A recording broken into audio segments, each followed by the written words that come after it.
Hello, and welcome to a History of Egypt podcast interview. My guest today is Lloyd Llewellyn-Jones, Professor of Ancient History at the University of Cardiff in Wales.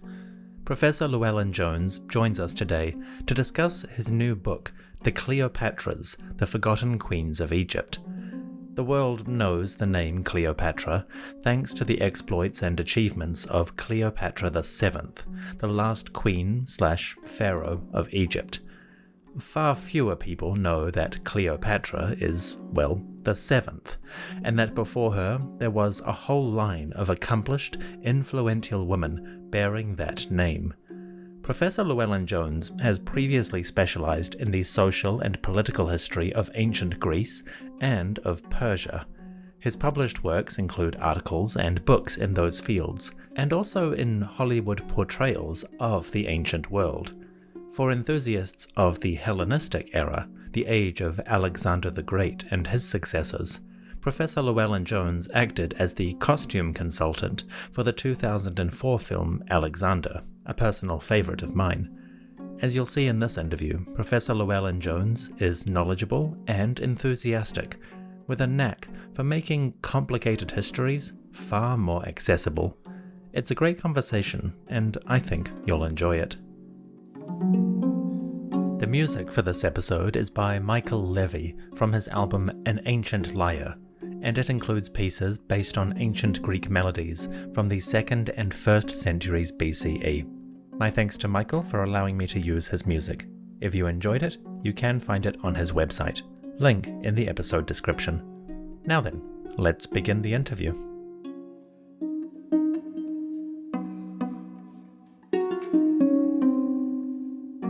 In part 1, we introduce the Cleopatras as a group. Where did they come from? What role did they play as queens of a Greek household ruling Egypt? And how did they deal with their complicated family politics? Professor Llewellyn-Jones takes us through international weddings, family dynamics, and political conflicts. Let's begin. Hello, Professor Llewellyn-Jones. How are you? I'm very good. Thank you very much indeed. Good. Thank you for joining the History of Egypt podcast. I think it's going to be an exciting it's a pleasure conversation. To be here. Thank you so much. You're coming to us from Cardiff at the moment, is that correct? That's right. From wet and windy Wales. Oh, excellent. We haven't had spring here yet. And how is life in Cardiff at the moment? Oh, it's pretty frantic. It's always busy. I'm glad to say I'm off to Turkey in a few days' time to do some touring of some of the Roman sites there. So I'm looking forward to that. A change of space is as good as anything, isn't it, sometimes? How exciting. So, Lloyd, for most of my listeners, they might know you best as a scholar primarily of the Persian period first and foremost. That, is your major research specialty, and that's where a lot of your earlier publications have focused on. So I suppose the first question is, what brought you from Persia and Greece down to the Nile Valley? There are two explanations, I suppose. The first one is to do with my research, because I have worked on the Hellenistic world for quite some time. I mean, it's been a quiet sort of subset, I suppose, of my work on Persia. But I've published books on the early Hellenistic period, on the Hellenistic court, on the several of the Cleopatras already. So these kind of court societies and the kind of legacy of the Persian world, I suppose, has always been an interest to me. But I suppose when it comes to Egypt per se, well, like many ancient historians, my first sort of deep dive into ancient history when I was in my late teens, then throughout my 20s, was actually to do Egyptology. And I studied hieroglyphs, via the old gardener's grammar. Yeah, I've gone through all of that. And so, I've always been really interested in Egypt. And I hope that I can return to Egypt, do some more in the future as well, because, it's a rich field. And I think there are many areas that still are not covered. And I'm particularly interested in gender and also court society. So I hope I can get back to it too. So yes, it's basically those two things, kind of love of Egypt initially, which has stayed with me. And more recently, the kind of academic work I've been doing on the Hellenistic world in particular. Excellent. And I guess to zero in on that specifically, you mentioned gender, and so many of your articles and previous publications have focused on these figures. This book does focus very specifically on a particular name or a particular category of name, which is the Cleopatras. Yeah. So what was the initial spark for this particular focus? Well, several things again. The first is there's been a vogue within scholarship in the last 15 years to concentrate on Hellenistic royal women of the Ptolemaic house in particular, but in the first 4 generations of the Ptolemies. So we've had really very fine studies of Arsinoe II, Berenike II, these kind of early Ptolemaic queens. And then, of course, we have to jump right to the end of the dynasty to Cleopatra VII. And I've always been fascinated by what happens to the Hellenistic world in the 2nd and the 1st centuries. And traditionally, historians have seen a kind of decline and fall scenario, a slide into decadence. That kind of rhetoric has gone on. But I'm never convinced by that sort of reading. And in fact, when I worked with a colleague, Alex Macaulay, on a joint book we created on Cleopatra III and Cleopatra Thea, we decided to name the second and the 2nd and 1st centuries the High Hellenistic period. Because in fact, what happens in that period is all of the things that we consider to be Hellenistic reach an apex, really. So it's not a moment of decline at all, but it's actually a moment of codification. And it just so happens within that period, these 7 remarkable women who are ruling Egypt step out of the sources. And I thought, well, these women really need to be looked at because they haven't received a proper scholarly treatment in about 30 years. And they barely touch the surface of most people's knowledge of antiquity. Not even the keenest Egyptologists know much about the Cleopatras. And so I thought it's a good thing to bring them back into the public sphere again. I should say they were given a very brief outing. And I think it was about 1983 when the BBC created a follow-up, really. It wanted to sort of capitalize on the success of I, Claudius. Remember the TV show? And it made an 8-part series called The Cleopatras. And it was pretty damned by everybody because people couldn't actually believe that the events in the drama were historical because they are so outrageous, so macabre. There's such a kind of grand guignol spectacle around what happens to these women that I think, BBC viewers just switched off their sets. They couldn't believe what was going on. But I remember watching it and I loved it. And in fact, the whole series is still available on YouTube. I recommend your listeners to go and have a watch because actually everything you see there is pretty accurate in terms of the narrative. So that's the only sort of flurry into popular culture that they've ever really enjoyed. So it's time to get them center stage again. Fair enough. The Ptolemies definitely are a family where the truth is stranger than fiction, isn't it? It certainly is. Absolutely. And that's what I love about history, Sometimes, why bother to invent new storylines? Because history alone has got everything you could possibly want. Just rely on that, I often wonder how much of, say, Game of Thrones has cribbed from Ptolemaic history, because some of those events are straight out of your... They really are. There's been a vogue, hasn't there, saying that Game of Thrones was really sort of based on the Wars of the Roses. Oh, but no, I think some of the machinations that go on there, and especially things like, the incest motif that runs throughout Game of Thrones. I mean, that's purely Ptolemaic. You couldn't find that in any Shakespeare history, certainly. Absolutely. Well, speaking of, you mentioned the sort of revival in scholarship, particularly around some of these women, at least the earlier groups, although that may be happening in the more academic realm rather than filtering out to the public so much. So for the benefit of my listeners, could you give us a brief introduction to what are the major sources for this High Hellenistic period, both Greco-Roman, Hellenistic specifically, but also from Egypt itself? What are our major pillars of reference here? Certainly. Well, I think by and large, people have steered away from studying the Hellenistic period because there's not a kind of convenient go-to text. So for students of classical Greek history, for instance, you've got Herodotus, Thucydides, Xenophon, these kind of greats of historiography. Well, nothing really like that survives from the Hellenistic period. So you have to use a very, very diverse range of materials. And because we're dealing with a world where the Greeks are basically extending their reach into all these old established civilizations around the Mediterranean Sea and beyond, then it means, of course, that we also have to deal with multiple languages as well. And that's a big ask for anybody to do. So in doing this book alone, for instance, besides my previous work, I've had to work with Egyptian texts, both hieroglyphs, Ptolemaic hieroglyphs, so late Egyptian, as well as Demotic, Hieratic Greek, classical Greek, Koine Greek, which is the kind of popular Greek of the 2nd century BCE.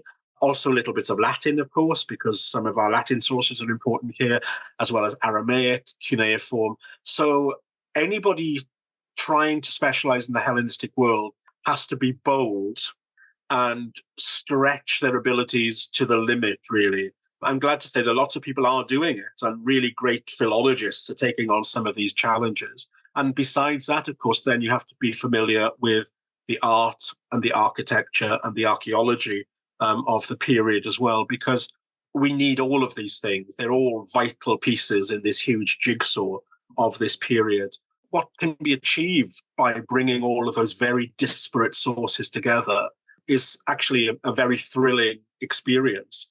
What I really love about working on this period in the late Ptolemaic, the high Hellenistic period, is it really truly is the diversity of materials that you have to deal with. So everything from tax receipts, personal letters, documents on ostraka, imperial royal inscriptions in both Greek and in hieroglyphics, religious texts, wills, recipes, everything. I mean, you name it. It's been thrown at me during the research of this, but it's been really fantastic because I feel as though you get very, very close to the people who wrote these things or crafted these things.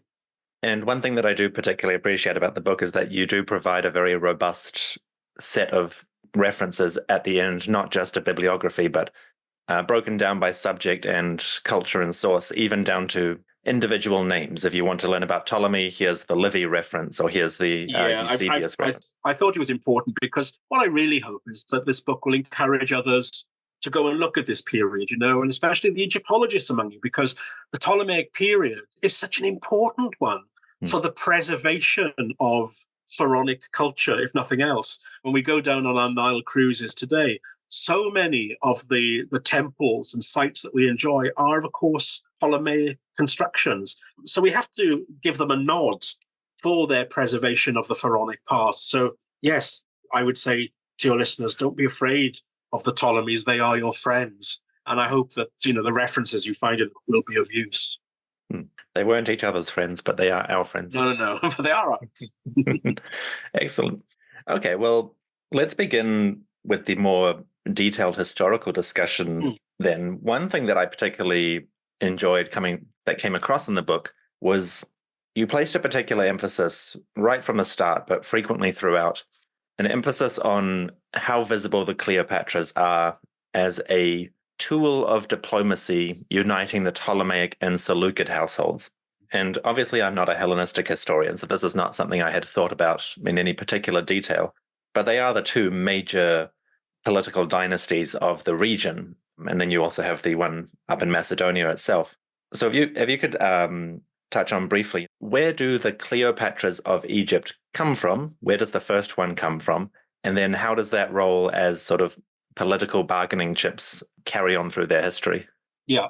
So by the time the book begins in the 2nd century, the kind of political overview of the Hellenistic world is essentially in the south in Egypt and stretching across North Africa and little pockets of islands like Delos in the Mediterranean, the Aegean. We have the Ptolemaic Empire ruled from Alexandria, but also with a strong power base in the Thebaid in the area of Upper Egypt as well. And its great rival really is to the east, and that's the Seleucid dynasty. And the Seleucid kings are the heirs, essentially, of the Persians who came before them. And so their main area of rule is the Levant, stretching from Israel, Palestine, right the way up to Syria, and then inland into modern-day Iraq, and even pushing towards the borders of Iran as well. That empire was in a constant state of flux, shrinking and expanding according to the activities of the Seleucid enemies in the east, the Parthians, this Persian dynasty who had ambitions of territorial expansion of their own. The way in which the Seleucids and the Ptolemies interacted had for at least 200 years been on basically a kind of a red alert all of the time. There were constant border skirmishes, usually attacks around about Pelusium, which was the city that sat on the sort of border between Egypt and the Seleucid realm. But in particular, both sides were fighting for a very, very fertile area of land called Koye Syria, is how they knew it. We today would call it the Bekaa Valley in Lebanon. Very, very rich, fertile land, and therefore worth a lot of money. And constantly, Ptolemaic pharaohs were invading Seleucid lands in order to grab this area in modern-day Lebanon. Then the Seleucids would grab it back. And by the time we get to the beginning of the book, we've already had 6 wars in Syria, 6 Syrian wars, they're called. And it looked as though more were going to continue, because who was ruling in the Seleucid kingdom at that time was probably the greatest warlord of the whole Hellenistic period, and that's Antiochus III. Antiochus even took the moniker the Great during his lifetime. I mean, he really did model himself on Alexander, and he was formidable in his conquests. But he was also getting tired of these kind of border skirmishes with Egypt and wanted to sort of consolidate his rule elsewhere. And rather than taking up all his energy and all of his finances with these constant squabbles with Egypt, he decided to see if he couldn't settle a peace at all. And of course, what he did was what all kings throughout history have done. He turned to the figures of his daughters to see how he could marry them off to make alliances. He had at least 4 daughters, but the one who is interesting to us is the third of his daughters, and her name is Cleopatra. That's the first time we have this name in the Hellenistic period post the life of Alexander the Great, because Alexander the Great's sister was called Cleopatra. And I think that gave the name a kind of kudos, a dignity amongst the Hellenistic dynasts. So this Cleopatra I, we can call her, is betrothed to a pharaoh, Ptolemy V. He's a little bit younger than her, probably about 10 years younger than her. And she is shipped off to Alexandria with a huge retinue and a great deal of wealth as a dowry. And they're married in Alexandria, and she becomes the Queen of Egypt. And what's really remarkable about this woman is that, she didn't know her husband at all. She knew nothing of this land, but she learns very, very quickly. And in fact, she became much loved by the Egyptians, and they provide her with a nickname. They call her Syra, which means the Syrian. So for them, she was always Cleopatra Syra. And from there on in, really, Cleopatra as a name becomes the dynastic name par excellence. All the other women of the royal family, because she kind of sets a model for what good queenship could be. And how she does that is in diverse ways. First of all, she doesn't meddle in political affairs, and she certainly has had no intention of trying to do her father's dirty work.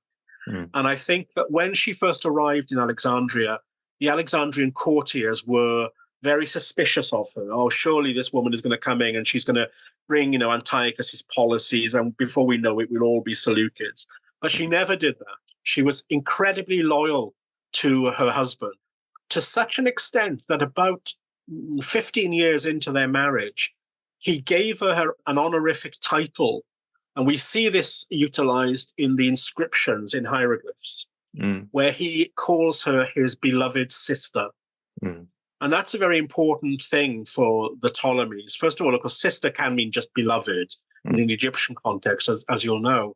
But here, the application of sister, senet, in Egyptian in Greek, it's Adelphi. So that it's actually, a blood sister is what it's meant to be. So she is made an honorary Ptolemy, if you like. This is very important to them because the first generations of Ptolemies had practiced brother-sister marriage. So Ptolemy II had taken his full sister, Arsinoe II, as wife. More recently, Ptolemy III had taken his sister, Ptolemy IV had taken his sister, Arsinoe III, as wife. And really, Ptolemy V only kind of consented to the marriage with Cleopatra Syra because he didn't have a sister to marry. And so this is why, in a way, he takes on Antiochus's proposal and brings in this Seleucid princess. But so much does he take her to heart, and the people of Egypt take her to heart, that he promotes her to this honorary title of sister. And that means, therefore, that they can kind of activate a very important piece of Egyptian theology. And that is, they can play the roles of Isis, Osiris. Because, of course, as you'll know, Isis and Osiris were brother, sister, and husband, wife, and begot children, Horus, as well. So this really played to the way in which the Ptolemies were attempting to Egyptianize themselves. Now, in case that sort of backfired on amongst their Greek-speaking subjects living in Alexandria and the Nile Delta, well, they could also justify this union as brother-sister by saying, of course, that in the Greek pantheon, Zeus was also married to his sister, the goddess Hera. So there was this kind of double speak that was going on in a theological setting, which really made and strengthened the Ptolemies' position as monarchs of Egypt. And actually, when Ptolemy V died, Cleopatra I became a regent for her eldest son, Ptolemy VI. And the first thing she did in what was going to be her will, she died shortly afterwards, but her will was implemented, was to make sure that her son married his full-blood sister, Cleopatra II. So she makes sure that this Egyptian, this pharaonic style of union was properly embedded within the politics and the religious philosophy of the royal house.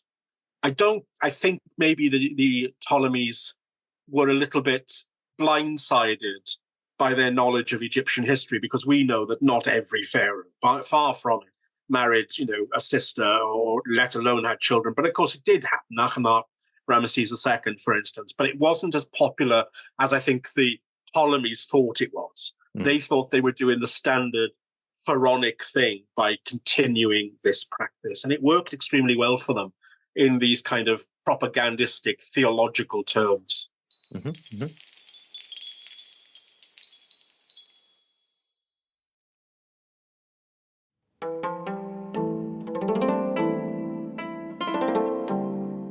So, we have introduced the Cleopatras as queens of Egypt.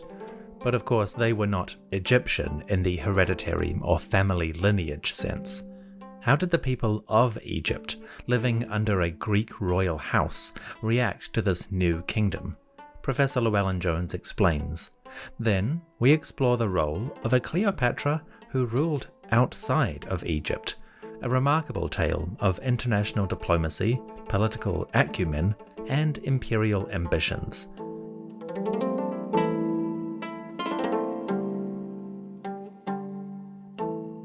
So building on from that, we talk about them Egyptianizing to a certain degree, presumably to increase their legitimacy as you partly term it in the book, a sort of colonialist government that treats Egypt as a sort of a territory that is the spoils of war, almost. Absolutely. Essentially the whole country just ripe for exploitation. Absolutely. But of course, this Egyptianizing approach is not entirely successful, and we do have the very famous incident that you discuss at some length in the book, which is the Theban rebellion, and the texts that emerge around this time really rejecting the idea of foreign rule in very explicit terms.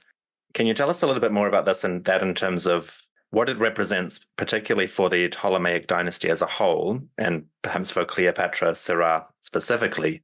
What does the Theban rebellion achieve, and what does it really represent, and what's its lasting impact? Certainly. Well, we must remember that right the way through the 300 years of the Ptolemaic rule of Egypt, Egypt was essentially two areas. There was Alexandria, which was almost completely Hellenic, and the Nile Delta, which was mainly settled by Greeks who had been given land and monetary incentives by the Ptolemaic kings to settle there, and they came from all over the Greek-speaking world. But if you push down, basically beyond Esut, down to Aswan, that was still the heart of Egypt. It was very much Egypt for the Egyptians there. And even though the Ptolemies tried to impose a kind of Greek sense of being there, they built, for instance, a city called Ptolemais, some 50 miles north of Thebes, of Luxor. The Greekness never really took off. The other thing that we can see operating, and this is where the demotic and hieratic evidence becomes so important, is that we can see the discrimination that many Egyptian families had to cope with during the Ptolemaic period. So, for instance, they were taxed heavier than any Greeks. Their lands could be taken away from them. Sometimes their lands that had been in the family for generations could be taken away and given to Greek settlers instead. There were discrepancies in individual rights. And of course, the whole bureaucracy of Ptolemaic Egypt functioned through the language of Greek. So if you weren't a Greek speaker, straight away, really, you were barred from certain things. Think of the way in which Britain operated in India in the late 19th and early 20th centuries, and I think there are some parallels that we can see there. So kind of not surprisingly, really, in the fourth or fifth generation of Ptolemaic rule, there became an increasing kind of liberation movement going on amongst the population of the Thebaid, probably endorsed by some of the priesthood as well. Don't forget, the temples were really the powerhouses of Upper Egypt. They always had been. Of course, they were where the wealth was stored. We can't really tell how much some of these popular movements were supported by the temples, but I get a feeling I can see their fingerprints on a lot of the happenings. During the reign of Ptolemy V and Cleopatra Syra, we get the biggest rebellion in Thebes, which lasts for some 20 years almost, during which time the Ptolemaic governance of Upper Egypt simply ceases to operate. So there are no taxes pouring into Alexandria. I mean, there's a lot of dissatisfaction. There's a usurper king who kind of names himself traditional Egyptian names. And there is a lot of fighting that takes place around Thebes, around El Kab, right the way down to Aswan, when Greek troops are sent in on regular occasions to try to quell the uprising. Eventually, of course, it is quelled and things do calm down. But we're left with a really interesting literary heritage from this great Theban uprising, where we have these kind of chronicles and so-called oracles purportedly written in the past, in the days of Amenhotep III and so forth, but actually, of course, really being written of the time of the rebellion, where you really get a sense of why the Egyptians didn't like the Greeks and how they responded to Greek rule. I'll read you a little bit of one, if I may. This is known as the Demotic Chronicle, or it's a kind of oracle, really, and it certainly dates to this period. It has the kind of ring to it, as sort of the Book of Daniel in the Hebrew Bible. It's that kind of apocalyptic kind of literature, you know. So it goes something like this: "They are foreigners. Our sea and our land are full of tears. Time will bring them, the foreigners. The Egyptians are robbed. People are fallen in slaughter. They are coming to Egypt. They are foreigners on the east, and they are foreigners on the west of the land. They are coming to Egypt. The foreigners will be allowed to come into all of Egypt. They will be masters of Egypt. It is the Greeks who will come to Egypt. They will rule Egypt for a long time." And then it talks about this kind of messianic figure who will rise up and save the people. "May the hero live. He will be the ruler in the specified time." So we get a lot of this kind of apocalyptic literature, which, you know, when you compare it to other sort of little apocalypses that we have, for instance, in the Hebrew Bible with Daniel, in the New Testament, in the book of Mark, for instance, whenever local populations are up against something tremendous, they often think of themselves as being at the end of times. And this is certainly what the Egyptian populace in Upper Egypt were thinking at that time. So we get a really, really good insight from these surviving documents of the Egyptian mindset of life under colonial rule. And this Egyptian ruler who establishes himself, does he take a queen of his own? Does he try to establish a new dynasty? We have no evidence of that at all. He does change his name from one set of Osirid titles to another, but we have very, very little to say about him as a person at all. But certainly he's around and he's troublesome. And according to some of the sources, Ptolemy V allowed him to live at the end of the rebellion. According to others, he was clearly executed. And, you pay your money and you take your pick with that kind of dilemma. Okay. And so that rebellion lasts for 20 years. So I guess we should really call it a civil war in its own sense. In a way it was, yeah, absolutely. Following that, though, the Ptolemaic household is not destroyed by that rebellion. Spoilers. Not in the slightest, no. But Ptolemy V eventually does die, and Cleopatra Cleopatra I continues.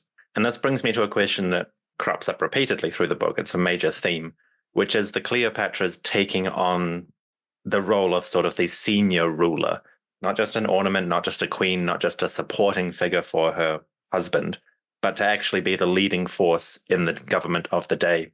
Can you tell us a little bit more about that in general terms? I don't want you to recount the whole book, but what is the political role that these queens play when they get the opportunity to govern? By and large, I think it's down to personality rather than institution per se. It just so happens that in this 150-year period that my book covers, the women seem to have been far more adept at being politicians and governors than the menfolk of the dynasty were. The men, with one or two exceptions, Ptolemy VIII, Potbelly, were pretty unremarkable as rulers. And so the women just stand out. And that's because, in a way, they did seize the opportunity to do so. And sometimes they kind of bullied and harangued their way to the top. And sometimes it naturally came to them because their husbands or brothers were more than happy to give them that power. So to give you, the best example of this, I suppose, is the figure of Cleopatra III. Now, she had come to marry the king Ptolemy VIII as a very young girl, maybe about 16 or 17, at a time when her mother was already married to the same king. So we have Ptolemy VIII, Potbelly, this enormously fat king, on the throne with a mother and a daughter as two queens at one and the same time. It did not make for a happy home.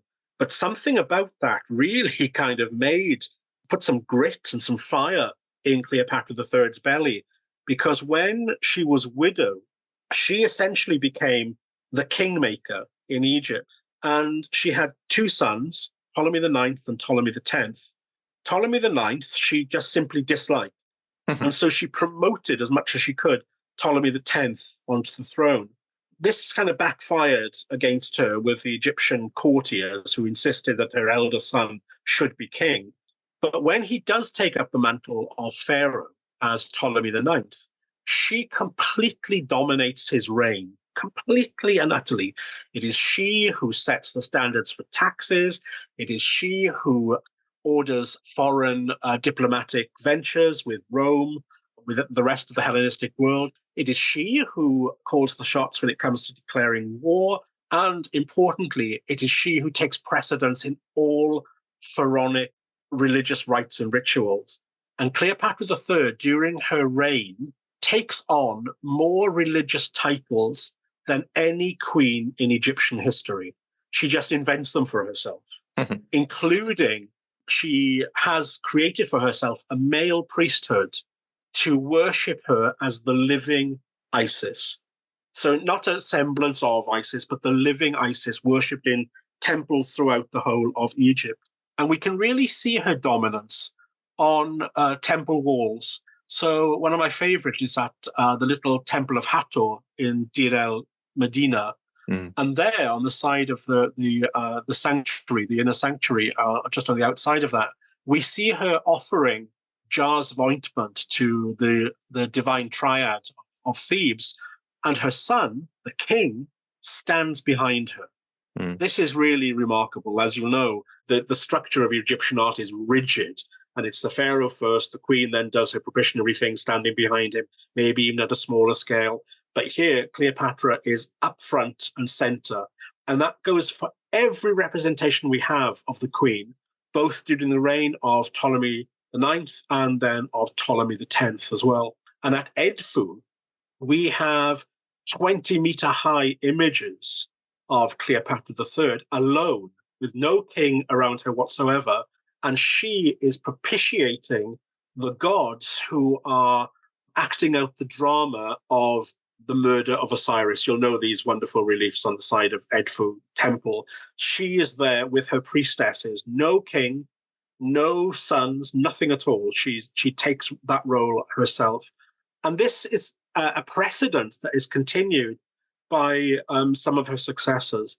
My favorite of all the Cleopatras is Cleopatra V. She was married to her uncle, Ptolemy X. She was much, much younger than him. She gave him several daughters and a son who died young. But she, like her grandmother, Cleopatra III, also believed and was capable of individual rule. And in fact, when Ptolemy X died, Cleopatra V became the first Egyptian queen since the Pharaonic period to rule independently. And on the rear wall of Edfu Temple, she's represented honoring Hathor alone in a relief which is over 30 feet high. It's really, really quite remarkable. So there's the precedent all set up. These women were capable, and I just think it all fell into place for them because they had unable husbands and sons, and they just had political acumen. And I think really that's the key to understanding the proper role of Cleopatra VII, the last Cleopatra, the Liz Taylor, because she's so often regarded as a kind of lone wolf. We only know her story. But in fact, if you can see her in the context of the Cleopatras that preceded her, everything slots into place. You can really see how she became the woman she was, because her grandmother, her great-grandmother had set the precedent for her all the time. And I do think that Cleopatra VII knew her family history very well. She was a sharp cookie. Plutarch tells us that, of course. But, we can see it in operation. So when Mark Antony doled out the eastern half of the Roman Empire to Cleopatra and her children, Cleopatra herself took a new title on her coinage. And in Greek, it read Cleopatra Theia Notaira, which means Cleopatra, the newer goddess. In other words, she was recognizing that her great-grandmother, Cleopatra III, had made herself a living goddess, and now she was reactivating that. She was the newest version of Cleopatra III. Besides which, the term Cleopatra Theia, Cleopatra the goddess, was also the name of one of her great aunts, who had completely dominated the Seleucid realm. She was a Ptolemaic princess, and the sister of Cleopatra III, who completely dominated Syria as well. So Cleopatra VII knew the women of her family, I think. She knew her ancestry extremely well. A couple of questions that sort of build on that. So, for example, going back to the wall of the Edfu Temple, the three major sides of that are all decorated with large-scale Ptolemaic figures. But, just from your description there, we have Cleopatra III, 5th, and 7th, who all appear within the same general area. And also, actually, Cleopatra VI is there as well. Right. And that's often missed. So, there's been a huge debate for a long time about who is the mother of Cleopatra VII. And, of course, recently Netflix made a documentary, and there was this whole debate about, was the mother of Cleopatra black? Because people have said, she was probably an Egyptian concubine because we don't know who she was. Well, that's not true at all. We do know. We have very, very clear evidence of who she was. It's just that people are looking in the wrong place. They're looking for the classical evidence. She doesn't appear in the Greek and Latin sources, but she is there up front and center in the hieroglyphic sources. And just behind the first great pylon in Edfu, there she is, standing next to her husband, Ptolemy XII, and she is called Queen Cleopatra, who is called Tryphina. So Cleopatra VI Tryphina, that she was a Ptolemaic princess. So, I think we can put to bed the whole debate about Cleopatra VII's mother. But you're right, in a way, this little sort of enclave within the Temple of Edfu is this paean of praise, really, to the Cleopatra. What I was going to ask specifically was more of the practicalities of decorating that temple. Is it being decorated in stages, or are the subsequent generations recarving sections to add themselves? By and large, the sections that have the images of specific queens are carved around the time of their appearances, about their reigns. So, for instance, we know that Cleopatra II is depicted with Potbelly, Ptolemy VIII, together with their young son Memphites, and they are named that way. As a mirror image to that scene, we have Ptolemy VIII, Potbelly, with his second wife, Cleopatra III, and their son, Ptolemy IX, as well. So they are definitely images which are set up at that time. Likewise with Cleopatra III and Cleopatra V. But what you do see in Ptolemy temples all over the place, especially from the later reigns, so from Ptolemy IX through to Ptolemy the 14th, 15th, we have empty cartouches, of course. So you have these representations of kings, doing all the ritual requirements, but the cartouches are completely blank. And I think that's because there was such a disconnect between what was happening on the throne in Alexandria and getting that information all the way down the Nile to Aswan and beyond. So I think rather than gambling on terms and titles, sculptors were simply leaving cartouches blank. And they've been left blank all of this time. It's fill in this as you need to, essentially. Okay. And that happens with some of the later queens as well, certainly. And you briefly touched on the Cleopatra who went to the Seleucid Empire and was a very powerful political figure there. Can we expect at some point a history of the Seleucid Empire from you? I'd like to do it. I think there are better people than I out there to do it. But it is a remarkable world. And I think what I've done in this book is to try to show how, quite literally, intermarried these two dynasties were. So from the time of Cleopatra Syra, the Syrian princess moving into Egypt, what we have from there on in is this continual toing and froing of royal brides over the border. And really, Cleopatra Syra's three granddaughters, all married, granddaughters or great-granddaughters? Let me see. Cleopatra Syra's granddaughter, Cleopatra Thea, married into the Seleucid dynasty. And then Cleopatra Syra's three great-granddaughters, all Ptolemaic princesses, all became successive queens of the Seleucid realm as well. So by the time we get to Cleopatra VII, you can barely put a pin in between a Seleucid and a Ptolemy. They are so closely aligned, really. And I think that's probably the best way to see them from the 2nd century onwards, that they are one dynastic unit to all intents and purposes. Okay. And do the wars stop, or do they carry on? They stop after Ptolemy VI, but these marriages of these Ptolemaic princesses to rival Seleucid kings opens up a can of worms there. And what we have, devastating civil wars in the Seleucid realms, which actually kill off every one of these Ptolemaic princesses. Not one of them survives the wars. Okay. So it's a real chaos of Cleopatras. It really is.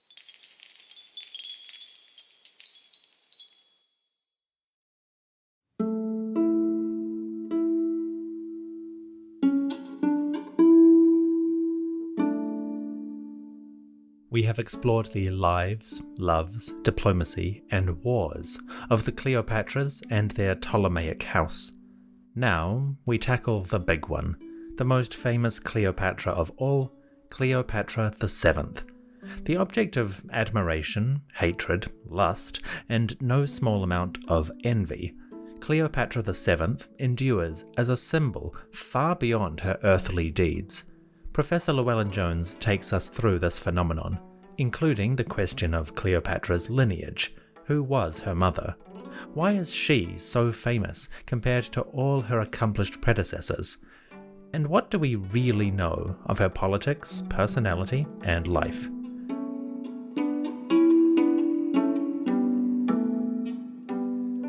So this brings us, we've covered several Cleopatras, but ultimately they are all overshadowed by the last.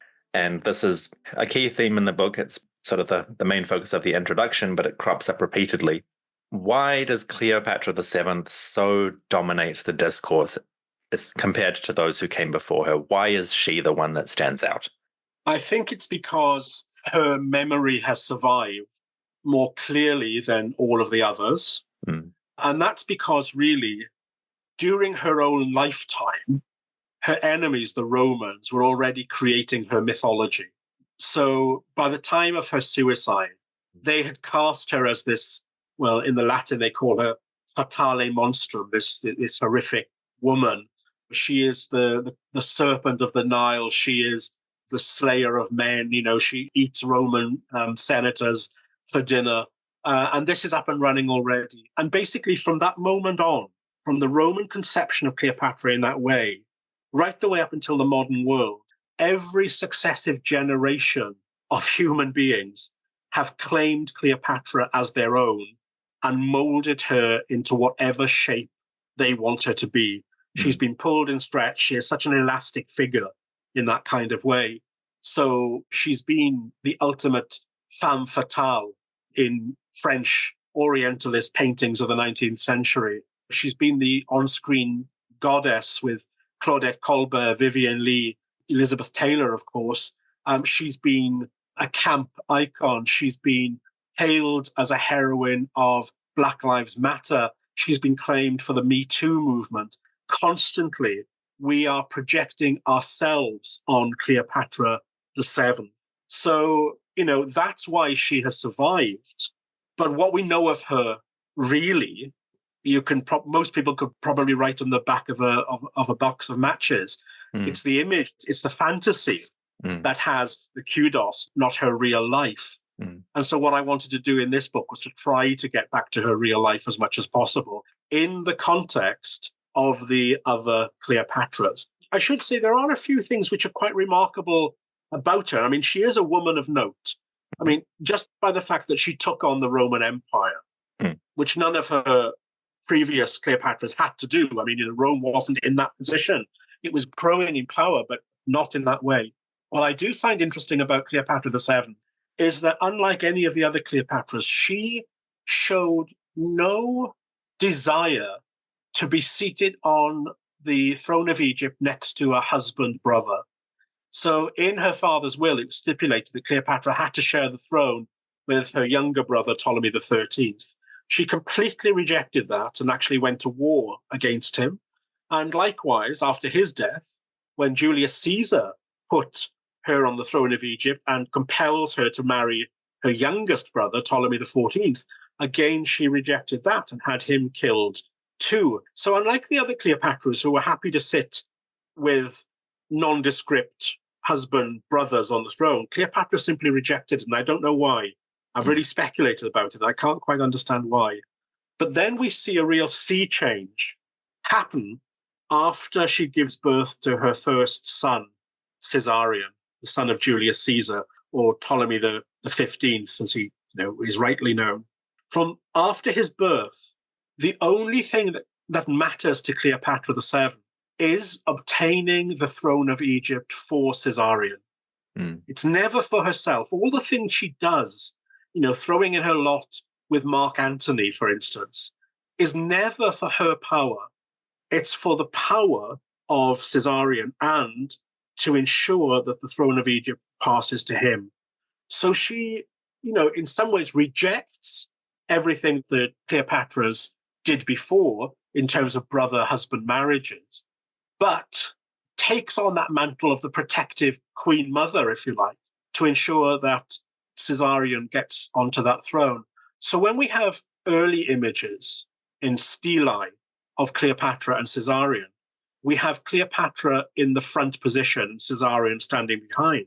But by the time we get to that very famous image that we have 30 foot high, carved into the real wall of the Temple of Dendera, there we have the young Caesarion, who could only be a boy of 8 or 9 at that time, looking like an adult in the complete pharaonic regalia, including the chepresh, the war crown, and taking the secondary position is Cleopatra the Seventh. She has promoted him completely to the kingship. So that's an interesting thing.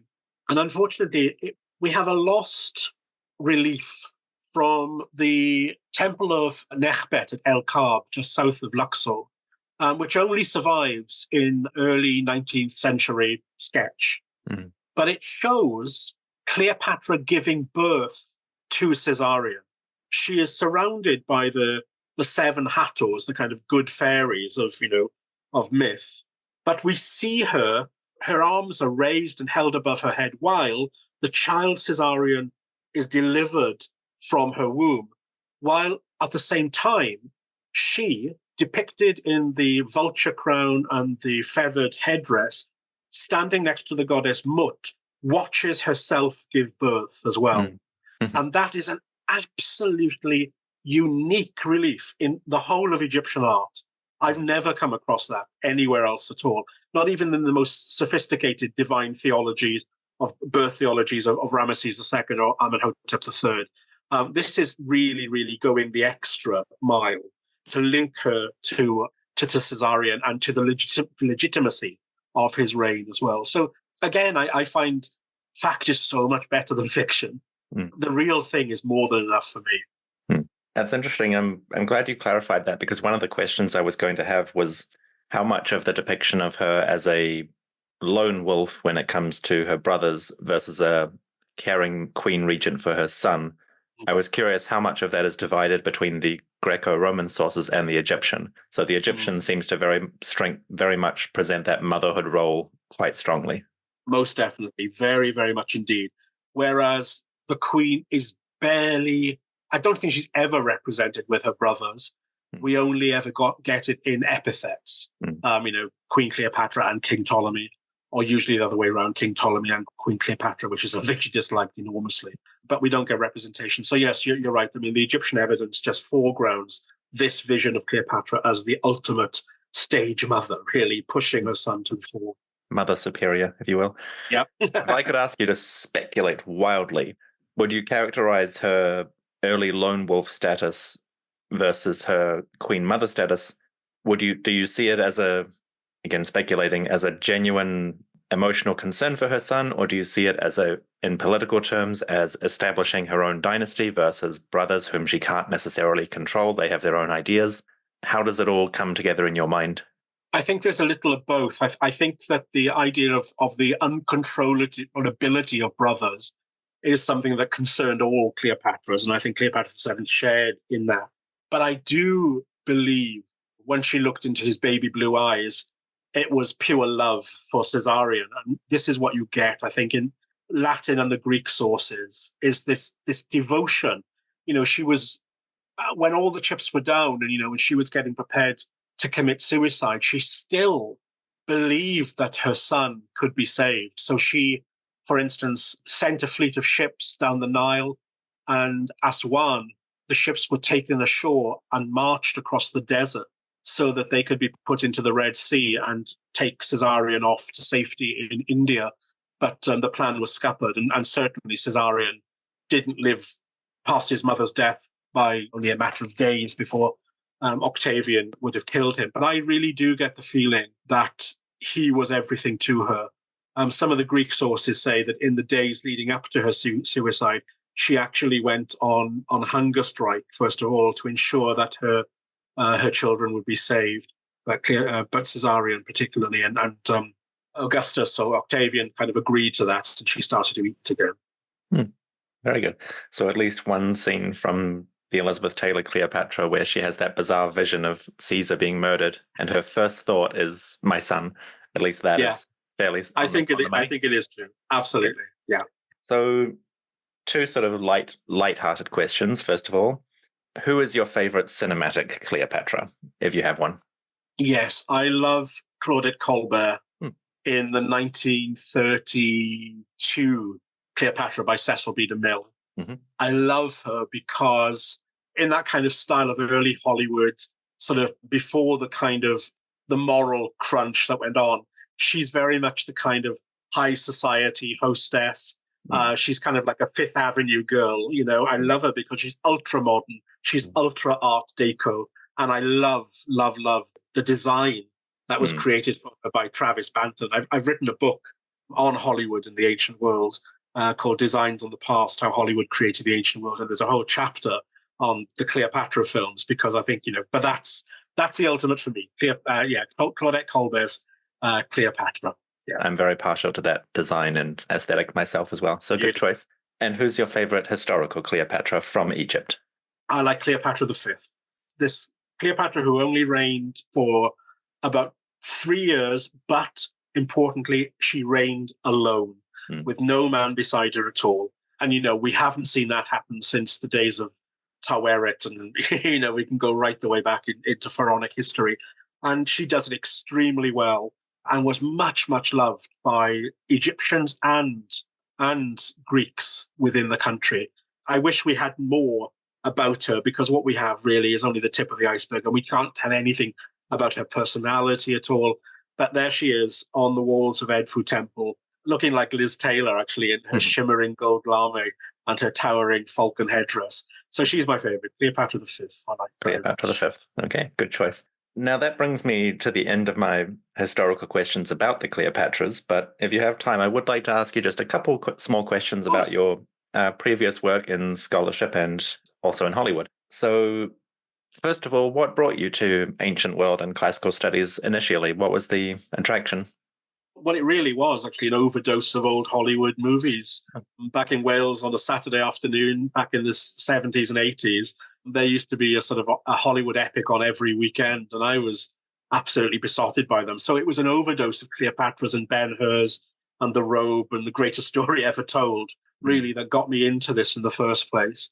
I remember then my very first Egyptology book was a wonderful thing called The Day in the Life of Tutankhamun. And that was superb. And then Ladybird books and all of this, so it starts very young, doesn't it? Very often with those of us who love ancient history, it's a different level of getting into the past. It grabs us in a more concentrated way.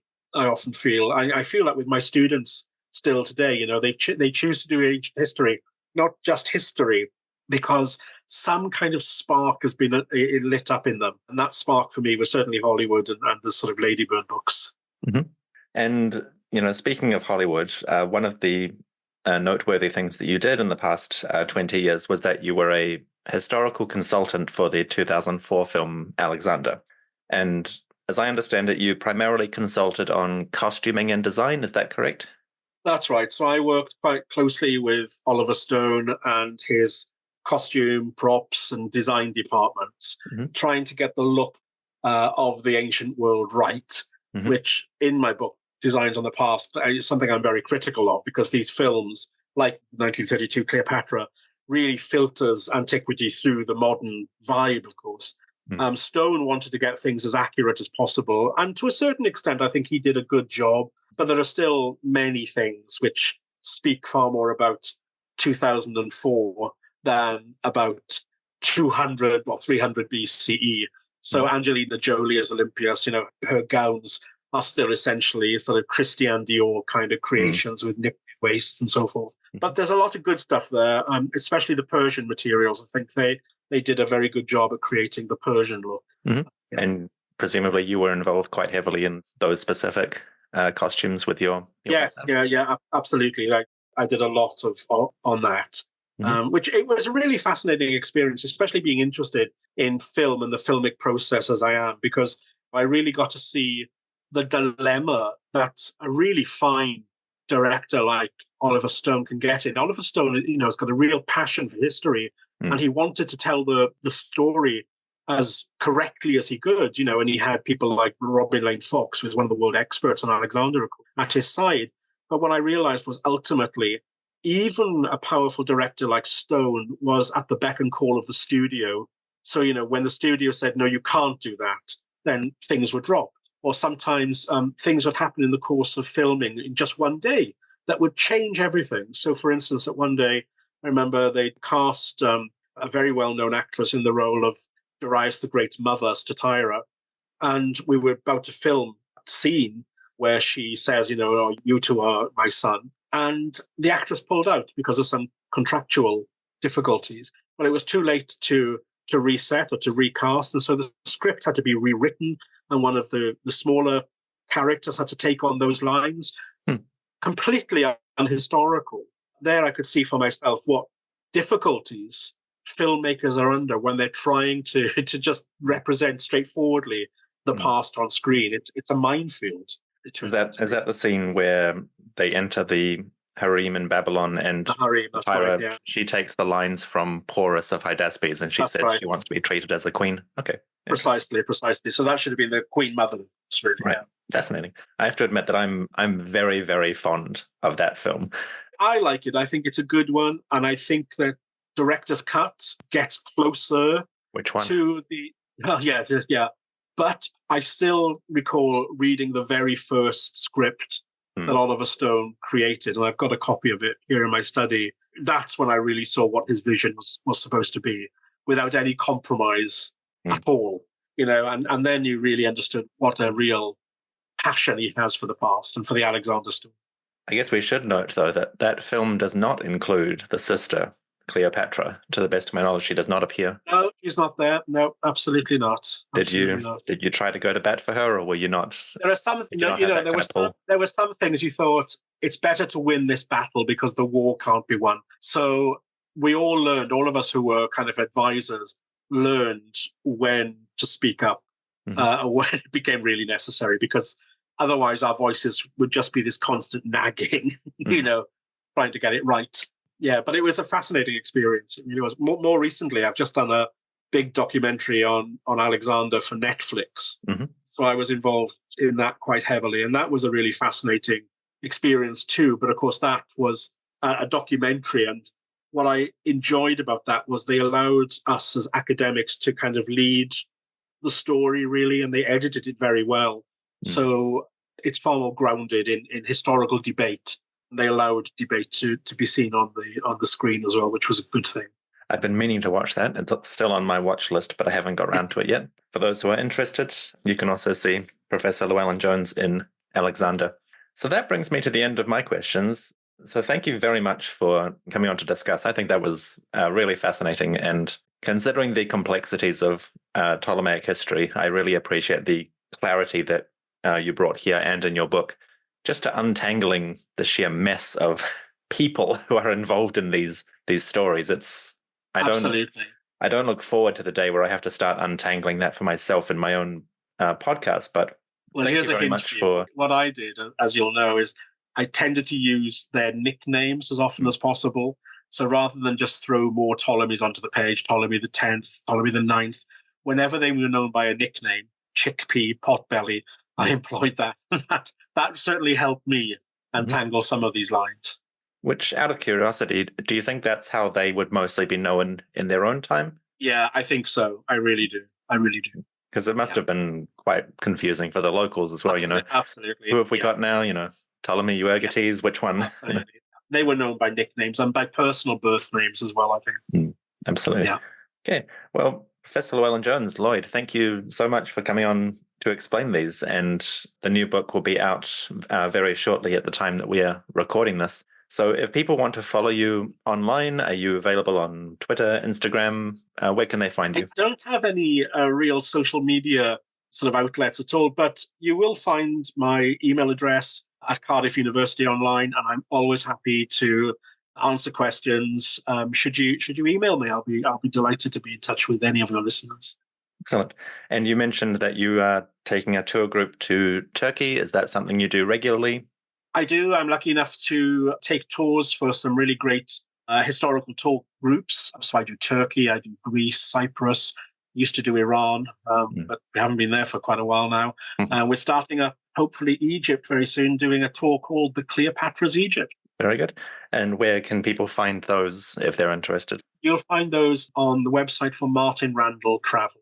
Randall Travel. It's a London-based travel agency. Very good. Very good. Okay, well, thank you so much for explaining the Cleopatras to us. I think it's a really fascinating subject, and you've done an excellent job at explaining them. So thank you very much. Thank you very much as well. This brings us to the end of our conversation. If you have enjoyed learning more about the Cleopatras, Professor Llewellyn-Jones' new book is available now in paperback, hardback, ebook, and audiobook, read by the author himself. Check the episode description for links if you would like to learn more. My thanks to Professor Llewellyn-Jones for joining us, and to Headline Publishing for organizing this interview. And thank you for listening. I hope you've enjoyed this little detour to distant ages, forgotten cities, and a lineage of queens that is far more than meets the eye. May Isis and Hera bless you and keep you safe. I'll see you soon.